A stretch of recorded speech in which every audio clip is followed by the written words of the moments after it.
po ay tulong-tulong upang mas madami pang may mga sakit ang matutunan po namin ng atensyon at mabigyan ng programa nito. So sana po pakikiusap po sa inyo mga leaders ko po at mga members po. Baka naman po kung kayo po ay may kaibigan, kakilala, kapitbahay, kung meron din po kayong kaaway, please po, batiin nyo na, bigyan natin ng GL po. Baka kasi po kayo po maging extension ng pagmaging mahaba ng buhay niyan. Bati-bati po tayo. Sabi po nga nila, make love, not war. Pangalawang programa po, si Ivy Melendez po ay may scholarship program sa dalawang eskwelahan po. Ito po ang St. Teresa College po na meron po sa Barangay Kaligayahan na pagmay-ari po ni Kapitan Freddy Rojas at ni Kagawad Chris Rojas. Meron po akong allotment dito, kaya po kung kayo po ay may nais po na papasukin po doon sa eskwelahan nito, i-follow niyo po ang Aiko Melendez QC page namin, nandoon po kung paano po at ano ang requirements. Ano po yung pangalawang eskwelahan ko po?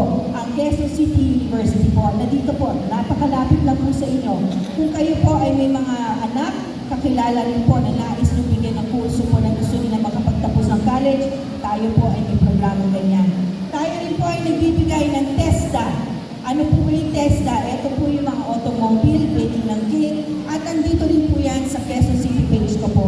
Meron din po tayong livelihood training na kayo po mismo ay mauuna. Kaya po ito po ang mga legit na mga programa na kayo po ang mauna dito sa Barangay Kapital. Kayo po ay movement po namin. Dahil sa ganoon, kapag kunyari po, Nanay Josue, kayo po ay matulungan po ng Aiko movement. Kayo po ang magpapasa po sa ibang tao naman kung ano mang programa ang pwede natin maipasa sa ibang tao. Ano pa po ba ang programa ni Aiko Melendez? Ang pangalan ko po ay Ais. Aiko ang aking di po. Meron po tayo, ako lang po ang konsehal na kakapamigay po ng Ais.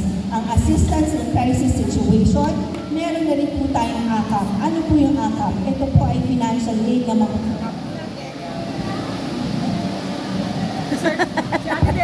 na makukuha natin po sa mga senador na nalapitan po. Hindi naman po may tatanong, meron po akong mga kaibigang senador po at sa lahat po ng mga senador na yun, 12 na po ako para po magkaroon po tayo ng ICE, magkaroon po tayo ng ipan, at magkaroon po ng angkot. Ibig sabihin po, ang konsyala ay Melendez na po, maraming naging busy lang ako lately sa pag-taping po, hindi po ako nagpapaya. Dahil po habang nagtatrabaho ako sa Baguio, gumagawa pa rin ako ng paraan para paano makatulong sa aking mga taga-barangay kami. Isang patunay na ayokong magsisi ang mga leaders at mga taong tumaya kay Aiko Melendez noong nakaraang eleksyon na parang babalikan ba ako na ano bang nagawa ni Konsehala Aiko Melendez. Check nyo lang po yung Aiko Melendez